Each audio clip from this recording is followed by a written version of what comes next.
নমস্কার বন্ধুরা, welcome back to my channel Champa Rannaghar. আজ আমি আপনাদের সঙ্গে শেয়ার করব দোকানের মতো একদম সফট স্পঞ্জি তুলতুলে নরম কেকের রেসিপি, যেটা সুজি দিয়ে খুবই সুন্দরভাবে বানানো যায় বন্ধুরা।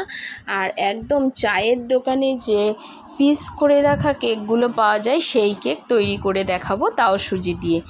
তাহলে চলুন দেখে নিই। একটা মিক্সির জার নিয়ে নিয়েছি, আর দেখুন একটা সুজির প্যাকেট নিয়ে নিয়েছি, দেখতেই পাচ্ছেন।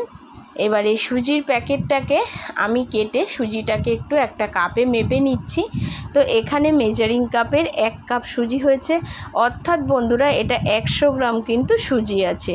সুজিটাকে একটা মিক্সির জারে আমি দিয়ে দিচ্ছি, দিয়ে এর মধ্যে ওই কাপেরই হাফ কাপ দিয়ে দিলাম চিনি। মিষ্টিটা আপনারা কম বেশি করে নিতে পারেন আপনাদের টেস্ট অনুযায়ী। এবারে খুব ভালো করে একটা মিহি পাউডার বানিয়ে নিয়েছি, দেখতেই পাচ্ছেন। এর মধ্যেই আমি দিয়ে দেব হাফ কাপ টক দই। বন্ধুরা এই কাজটা আপনারা হ্যান্ড উইস্কি দিয়ে কোনো বাটিতে করে নিতে পারেন, তো আমি এটা মিক্সির জারেই করে নিচ্ছি। এখন দেখুন এর মধ্যে আমি দিয়ে দিচ্ছি 1 কাপ মতো জল। এটাকে খুব ভালো করে আমি ব্লেন্ড করে নেব, খুব ভালো করে ব্লেন্ড করে নেব একটু চিনি লবণ দিয়ে। একদম একটা মিহি পেস্ট তৈরি হয়ে যাবে। দেখুন বন্ধুরা ঠিক এই রকম মিহি পেস্ট তৈরি হবে। এখন আমি এর মধ্যে দিয়ে দিচ্ছি একটা 10 টাকা দামের গুঁড়ো দুধের প্যাকেট। বন্ধুরা এখানে এই দুধটা দেওয়ার কারণে কিন্তু এই কেকের টেস্টটা অনেকটাই অসাধারণ আসবে। এখন দুধটাকে একটা চামচ দিয়ে একটু মিশিয়ে দেবো। আর আমি দেখুন সমস্ত কাজটাই কিন্তু এই মিক্সির জারের মধ্যেই করে নিচ্ছি।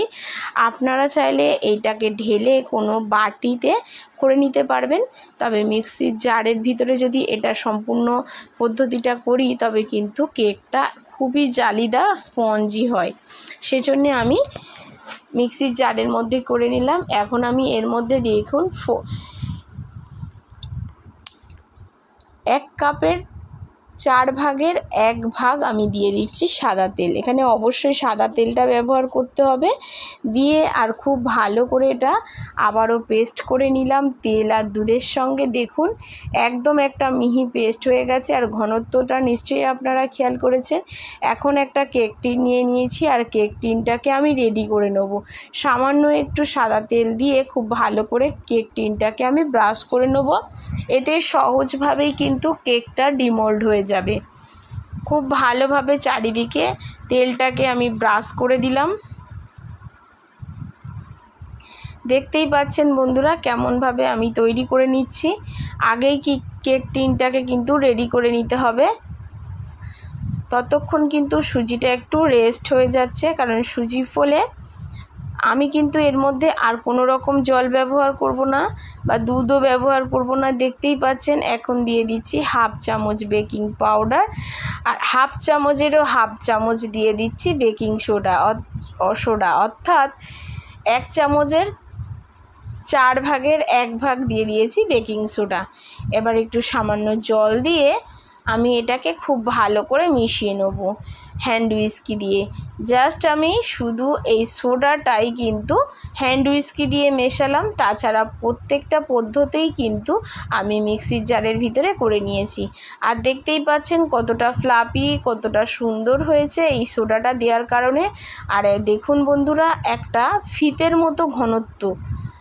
যখন আমি ব্যাটারটাকে ঢালবো দেখবেন কীরকমভাবে পড়ছে, তাহলে আপনি কিন্তু এর ঘনত্বটা বুঝতে পারবেন। একটা ফিতে টাইপের কিন্তু পড়ছে, দেখতেই পাচ্ছেন। আমি কেক টিনের মধ্যেই কিন্তু সমস্ত ব্যাটারটাকে দিয়ে দিলাম। এবারে ব্যাটারটা দিয়ে দেওয়ার পরে আমি বাটিটা ধরে খুব ভালো করে ট্যাপ করে দেবো, যাতে ভিতরের যে এয়ার বাবলস আছে সেটা বেরিয়ে যাবে।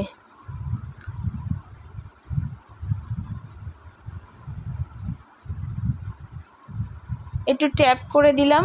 এখন আগে থেকে একটা কড়া বসিয়ে নিয়েছি, আর কড়াটাকে আগে থেকে 5 মিনিট মতো গরম করে নিয়েছি একটা স্ট্যান্ড বসিয়ে। এবারে কেক টিনটা আমি বসিয়ে দিলাম, আর উপর থেকে একটা ঢাকা চাপা দিয়ে দিলাম।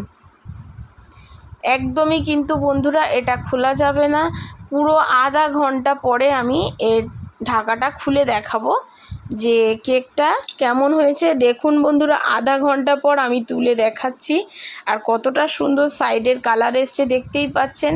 আর আমি একটা টুথপিক দিয়ে দেখিয়ে দিলাম, কোনো রকম ব্যাটার গায়ে লেগে যায়নি টুথপিকের, তার মানে আমার কিন্তু কেক অলমোস্ট রেডি হয়ে গেছে। এখন এটাকে ঠান্ডা করে নিয়ে আমি দেখাচ্ছি, প্রায় 1 ঘন্টা পর আমি ঠান্ডা করে নিয়ে দেখাচ্ছি, তাতে কত সুন্দর কালারটা আরও ডার্ক হয়েছে দেখতেই পাচ্ছেন। এখন দেখুন এ পাশটা দিয়ে কিন্তু ব্যাটার একটু পড়ে গেছে ফুলে উঠে, দেখতেই পাচ্ছেন। এখন এটাকে খুব সহজভাবে ডিমোল্ড করে নেব। দেখুন তলাটা কতটা সুন্দর হয়েছে আর কতটা সফট হয়েছে আপনারা নিশ্চয়ই দেখতে পাচ্ছেন। আশা করি আমার আজকের এই কেকের রেসিপি বন্ধুরা আপনাদের ভালো লাগছে। যদি ভালো লাগে অবশ্যই লাইক করবেন, শেয়ার করবেন আর কমেন্ট করে জানাবেন আপনি কোথা থেকে দেখছেন। প্লিজ প্লিজ বন্ধুরা অনেক অনেক শেয়ার করুন, যাতে সুজি দিয়ে এই দুর্দান্ত স্বাদের কেক বানানো যায় সেটাও সবাই জানতে পারে। আর দেখুন বন্ধুরা, একটা আমি কেটে দেখিয়ে দিলাম 1 পিস, আর কতটা সফট জালিদার হয়েছে আপনারা নিশ্চয়ই বুঝতে পারছেন। এখন চায়ের দোকানে ঠিক যেভাবে পিস করে করে বিক্রি হয় সেইভাবেই আমি পিস করে নেব। কাটাটা দেখে বুঝতেই পারছেন বন্ধুরা কতটা সফট, জালিদার, স্পঞ্জি, নরম হয়েছে। দেখুন আপনারা একবার অন্তত বাড়িতে বানিয়ে দেখবেন যে এটা কতটা সুন্দর টেস্টি হয়, আর দোকানের থেকে কোনো অংশে কম হয় না। দেখতেই পাচ্ছেন বন্ধুরা, আমি এটাকে পিস করে করে কেটে নিচ্ছি। এবারে চলুন এটাকে আমি একটা প্লেটে সার্ভ করেও আপনাদেরকে দেখিয়ে দেবো। সন্ধেবেলা চায়ের সাথে যদি এই রকম সুজির কেক থাকে, একদম ঘরে থাকা উপকরণ দিয়ে বানানো, তাহলে কিন্তু সন্ধ্যাটা একদম জমে যাবে। আর কতটা সুন্দর হয়েছে নিশ্চয়ই দেখতে পাচ্ছেন। আশা করি আমার আজকের ভিডিও আপনাদের ভালো লেগেছে। আজ এই পর্যন্ত বন্ধুরা, আবারও দেখা হবে অন্য কোনো নতুন রেসিপির সঙ্গে। এতক্ষণ ধরে ভিডিওটির সঙ্গে থাকার জন্য অসংখ্য ধন্যবাদ।